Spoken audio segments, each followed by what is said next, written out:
That was fun. Was that the thumbnail that just happened there? Why the hell do we use the same products and techniques that guitar builders have been using for the last 100+ years? Why do we not look outside of the scope of our experience and of our craft? This is fun. I feel like a 6-year-old playing in the dirt. It's awesome. Welcome to Luthier's Tips, Tricks and Training from Crimson Guitars. I'm Ben Crow. This episode is brought to you by our collective love of lacy lingerie and gold top Les Pauls. I've got this Epiphone gold top. It is destined to be on dailyguitardraw.com, our platform where you can win a plethora of pretty incredible guitars and help us create the Dorset Guitar Museum, which is my pet project, and it's going to be awesome.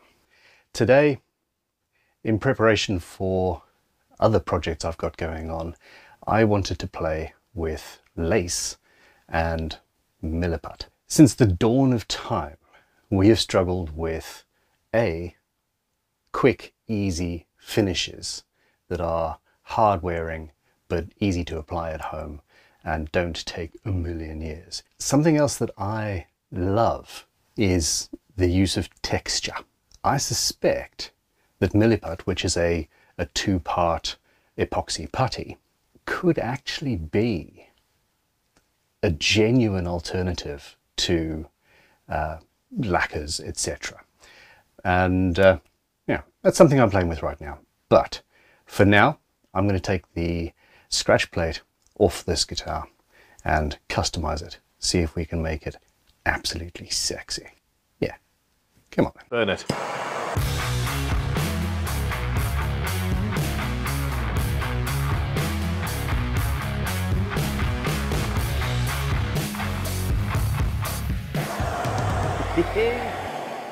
The plan is to take some of this and imprint the paisley derived pattern into some black MILLIPUT.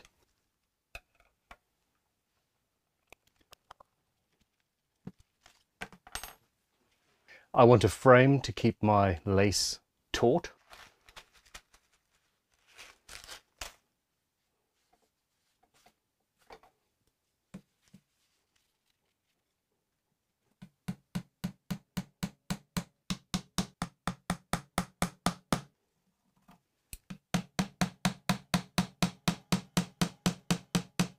I think it's going to work because it's going to stick, as I put it down, it's going to stick onto the MILLIPUT. If I was doing this again, which I'm sure I will be, I will either put it into a frame where it's surrounded on all 4 sides and tacked down, or just roll it out onto the MILLIPUT. Probably easier, but hey, that was fun. Was that the thumbnail that just happened there? Okay, I want 2 even portions of the MILLIPUT, and it's going to take some mixing. I'm going to put gloves on first. This is relatively viscous stuff. It's chunky, it's solid. I wonder how thin of a finish I can actually achieve as a finish, how thin of a layer, assuming I'll end up using it as a finish in a project coming to a screen near you soon.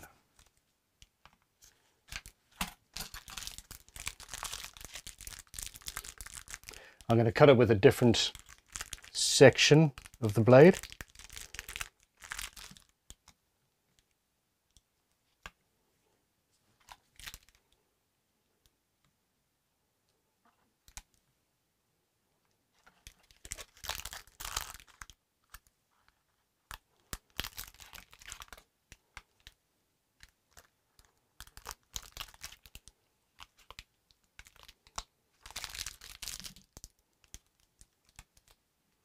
And mix. This generally takes about 5 minutes, and you want it to look homogeneous and the same color. It also helps to warm it up a little bit. This is not sponsored by MILLIPUT, although I discovered it in a build about a month ago and got in touch with the company, and we are now selling MILLIPUT because I think it is so useful in so many different ways in guitar building. And yeah, so it's on Crimson's website, but this is not a paid sponsorship. As you heard earlier, this video is sponsored by our collective love of Lacy lingerie. So yeah, there we go.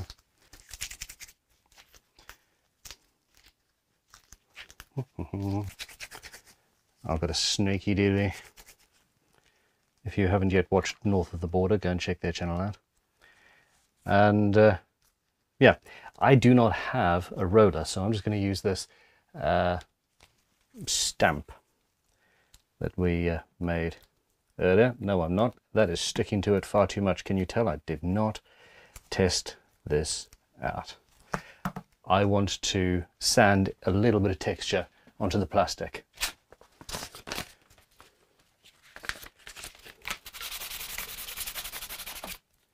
Give it something to key to.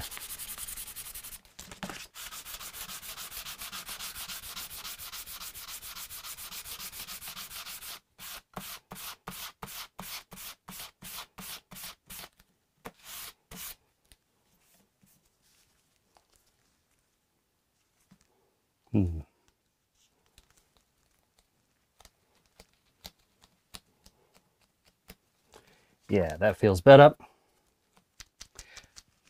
Okay, I know how to roll this out actually. I'm going to get a little bit of greaseproof paper or a plastic bag, put that on the top, and then use a roller. But the final finish is actually going to be achieved through burnishing the top surface with a little bit of isopropyl alcohol to smooth it out. And yeah, that's a fun little trick. Yeah. The final result and the beauty thereof is going to be directly proportional to the hot mess that it currently looks like.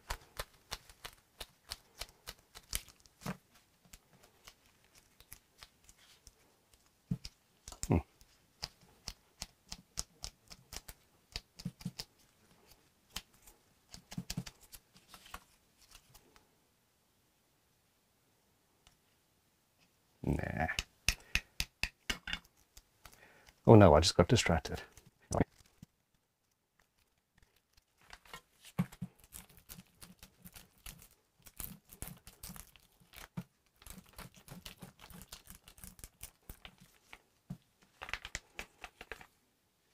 Oh no. Oh, you're watching me fail all over the place here. Crikey. Now that sucks. I was not supposed to do that. We have no shame. I'm learning, you're learning. You're not going to make the same mistakes I do. I think greaseproof paper is the way, but at this point, even though I do have a long open time, I'm going to move on to the next step. Repeat the process, stick this on, and I'm going to use isopropyl alcohol to flatten this out instead. It's almost as if this stuff is designed to be really sticky or something. Okay, isopropyl alcohol relatively wet on a bit of workshop rag. This dissolves the outer layer a little bit, but allows me to flatten things off to a certain extent and actually thin it out. Now don't put that back into your bottle, whatever you do. Okay, some fresh paper, a little bit more alcohol, and I'm going to wrap it around this tool.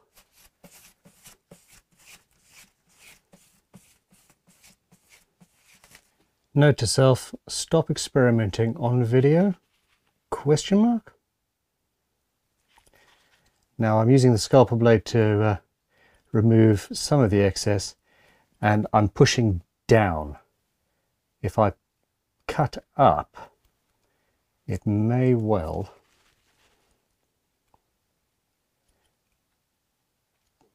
pull everything away, which would not be the desired outcome.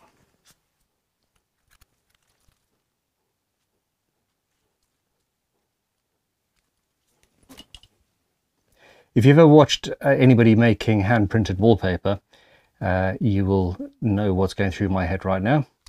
I need a handle on the back of this to make this part of the process easier. Constant tiny improvements in technique and tool usage over time equates to, well, true skill, or I don't know, massive improvements. There we go. This is a messy, messy job. There we go. So I've got a flower, another flower, and then the rest of the pattern goes where I want it to. It's going to be quite attractive. And I've got this tool, which I used the other day on the pewter guitar.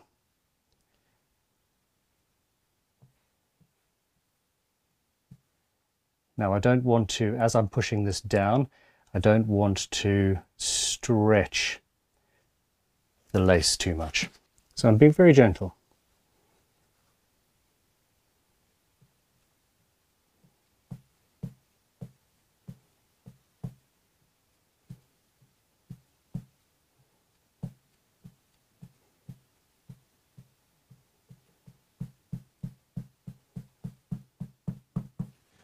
And now it's back with some isopropyl alcohol on a rag.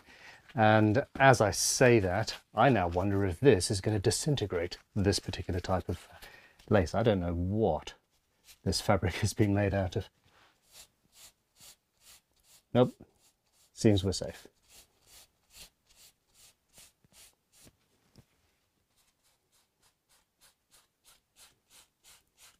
I think.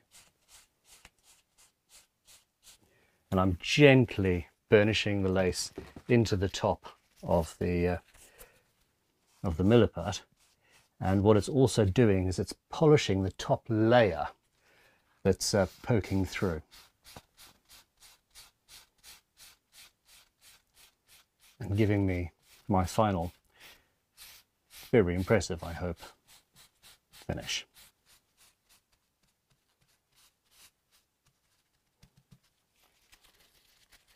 I don't think it's falling apart. I think that's the tissue starting to disintegrate.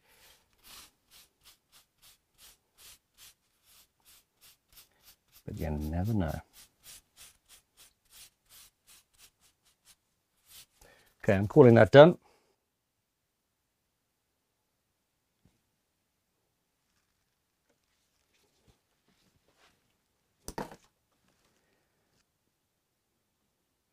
Okay, I'm going to let this cure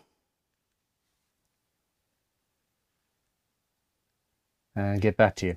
There's some places where the lace has not actually been pushed through quite as well as I'd hoped. Should I try and reapply? Is that even possible, or is that just going to end up in a hot, sticky mess? I think so. We're going to leave it as is. Ooh. Now I need to wait a few hours. What does it say on the box, actually? Be more specific then. Rock hard in 3 to 4 hours. So I will be back in 3 to 4 hours to well, see what the final result is, clean up the edges and buff the top. The question is, am I insane? Is this a process that you could potentially find uses for? Is this something I should investigate further? And the real question is, why the hell do we use the same products and techniques that guitar builders have been using for the last 100+ years? Depending on when that technique was developed, of course. Why do we do that? Why do we not look outside of the scope of our experience and of our craft? This is fun. I feel like a 6-year-old playing in the dirt. It's awesome. It's been about 4.5 hours, and it is, well, it's rock hard, and I'm very happy. As attractive as I think this is going to be, like this, relatively subtle, this is a gold top. Subtlety is not the name of the game.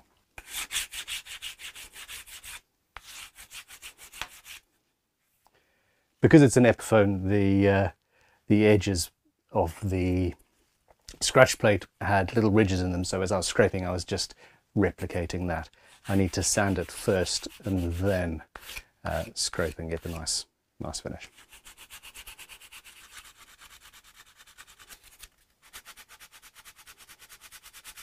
Five minutes later.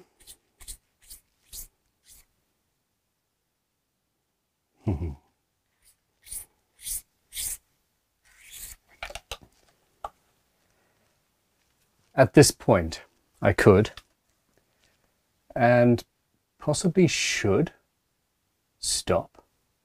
But actually having this massive black thing on the front of a gold top is not that subtle. Apart from the headstock, everything else is creams and golds and chromes and reddy browns. Beautiful stuff. I think I need to tone this down a little bit by making it gold. This is the crimson gold enhancing filler, and this stuff, don't forget to clean the rim. Don't forget to clean the rim as you when you put it back on. This stuff is absolutely incredible. Feels grain, and well, it's golden. Also dries almost immediately. Yes, that's hyperbole. Fully cured, 10-15 minutes on the outside.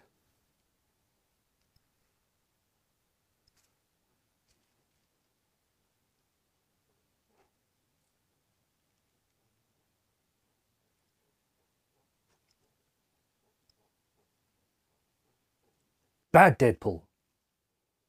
But wait.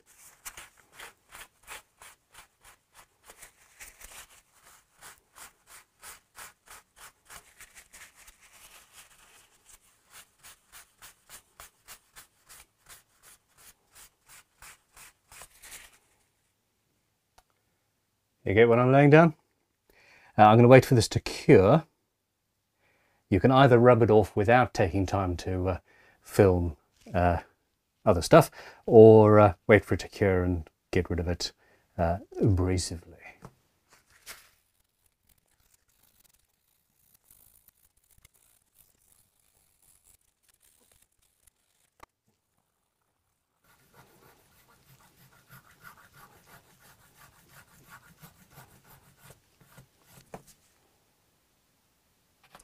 It is amazing what a little contrast can bring to the table. And yeah, let me know what you think. I'm personally very happy. One final little piece of the job, after cleaning the edges off, of course.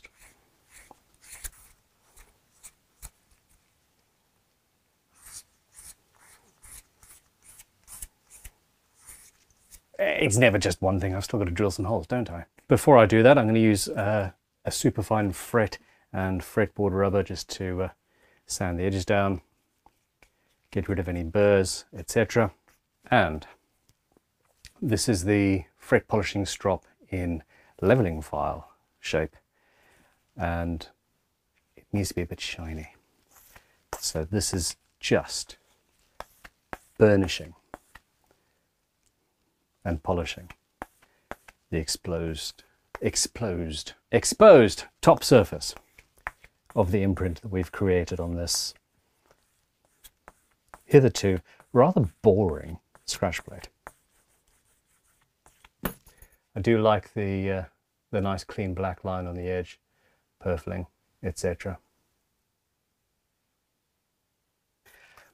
This whole video sort of feels a little bit like Ben Crow advertising the products that that Crimson makes, and I do try and avoid that. However, this fret polishing strop, not only do I use it for polishing frets, of course, but I also use it to burnish and polish tools, and I've just realized that it is absolutely perfect for getting the final finish on the edges of plastic. I have lost count of the amount of scratch plates and pickup surrounds and things like that that have come and are just not good enough. Strops, who knew?